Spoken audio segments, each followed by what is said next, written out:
नमस्ते, मैं रघु भट्ट। इस कार्यक्रम में सबको आत्मीय स्वागत। आचार्य जी, आज का जनरेशन में नया पीढ़ी के बारे में आप क्या बोलना चाहेंगे, क्या संदेश देना चाहेंगे?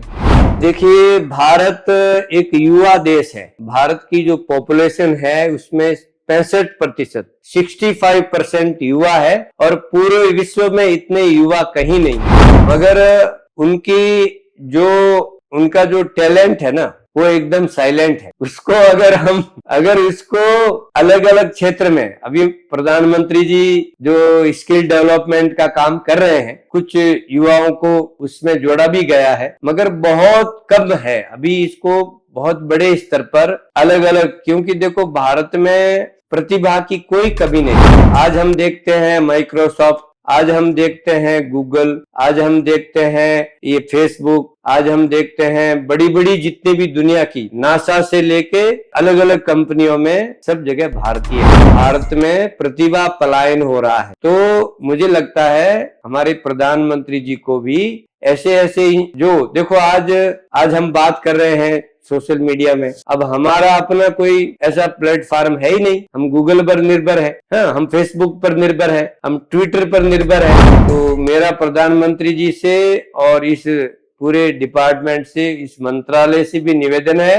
कि सबसे पहले जल्दी से जल्दी हमारा अपना सोशल मीडिया का प्लेटफॉर्म बनाए और हमारे युवाओं में बहुत प्रतिभा है, उनको अलग अलग क्षेत्र में ट्रेनिंग दे करके अलग अलग, जैसे अभी आर्मी में कुछ 4 ईयर का नया सरकार ने स्कीम लाया है, युवा उसमें बहुत ज्यादा जुड़ रहे हैं। ऐसे हमारे पास बहुत अवसर है। ऐसे अनेक विभाग है जिसमें युवाओं को ज्यादा से ज्यादा ट्रेनिंग दे करके उनको उनकी जो ऊर्जा है, उनकी जो प्रतिभा है, उसका उपयोग करना चाहिए। युवा अभी भी योग नहीं करने से हमारी जो भारतीय परंपरा है, जो सनातन परंपरा है, उसका संपर्क कम होने से हमारे मठ मंदिरों में भी युवाओं की संख्या कम हो रही है। उनको मुझे लगता है जैसे बहुत युवा अवस्था में स्वामी विवेकानंद जी, हमारे आदि गुरु शंकराचार्य जी, हमारे परम पूज्य रेणुकाचार्य जी ने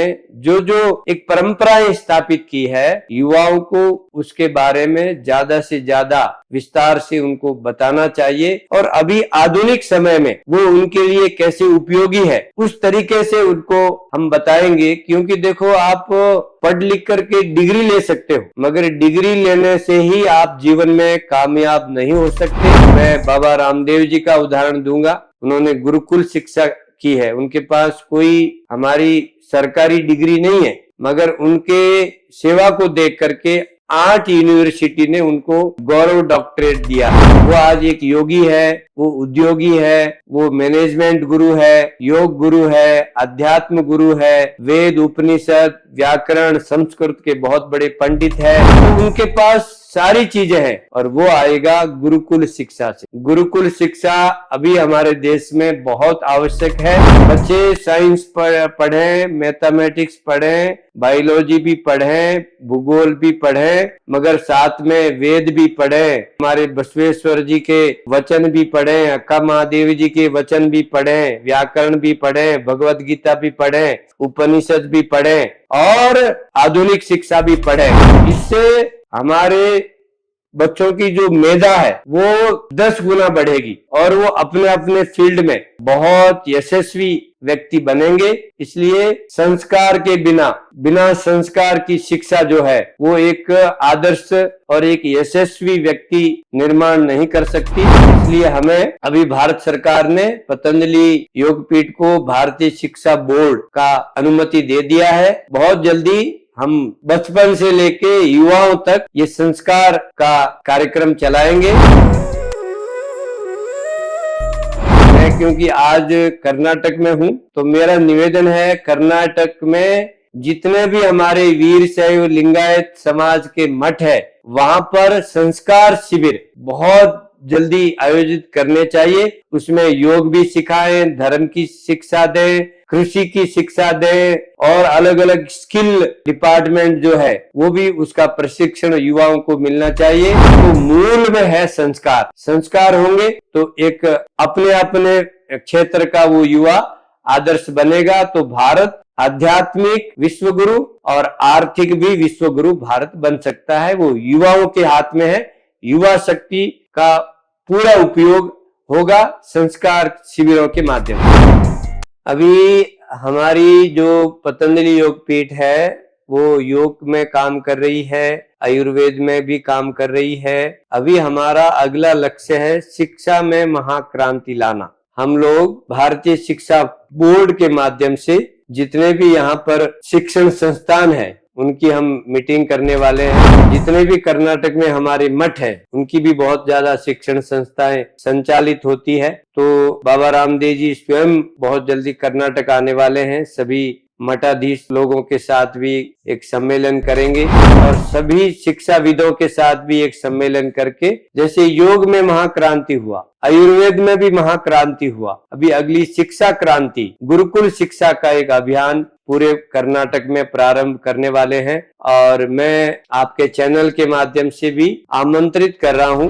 कि जो भी शिक्षण संस्थान भारतीय शिक्षा बोर्ड का एफिलिएशन लेना चाहते हैं वो हमको संपर्क करें। भारत की केंद्र सरकार ने इस बोर्ड को अनुमति दे दी है और हमारे पतंजलि का जो गुरुकुलम है अभी वो भारतीय शिक्षा बोर्ड के अंडर में अभी संचालित हो गया है। और उत्तर प्रदेश, उत्तराखंड, गोवा, मध्य प्रदेश से लेकर के लगभग 10 जम्मू कश्मीर तक लगभग 12-13 राज्यों में ये बोर्ड अपना काम शुरू कर दिया है। बहुत जल्दी कर्नाटक में भी ये बोर्ड शुरू हो जाएगा। तो शिक्षा के क्षेत्र में फिलहाल अभी हमारा सबसे बड़ा लक्ष्य है कि शिक्षा में हम बड़ा काम करें और गांव-गांव में एक योग केंद्र स्थापित करें। किसानों को विष मुक्त खेती करने के लिए भी वहां प्रशिक्षण दें, युवाओं को संस्कार दें और युवा जो नशा करते हैं उनको हम निवेदन करेंगे कि योग का नशा कर लो तो आपको दूसरा नशा करने की जरूरत नहीं है।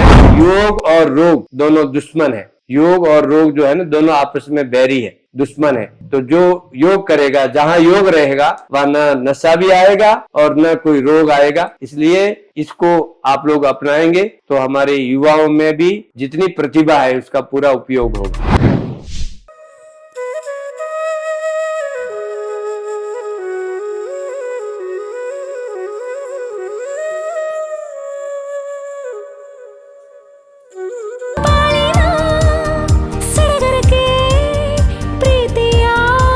ಸಂಪೂರ್ಣ ಕುಟುಂಬದ ಜವಳಿ ಸಾಮ್ರಾಜ್ಯ ಬಾಣಕಾರ ಟೆಕ್ಸ್ಟೈಲ್ಸ್, ಬಾಗಲಕೋಟೆ ಜಿಲ್ಲೆ, ಬನಹಟ್ಟಿ.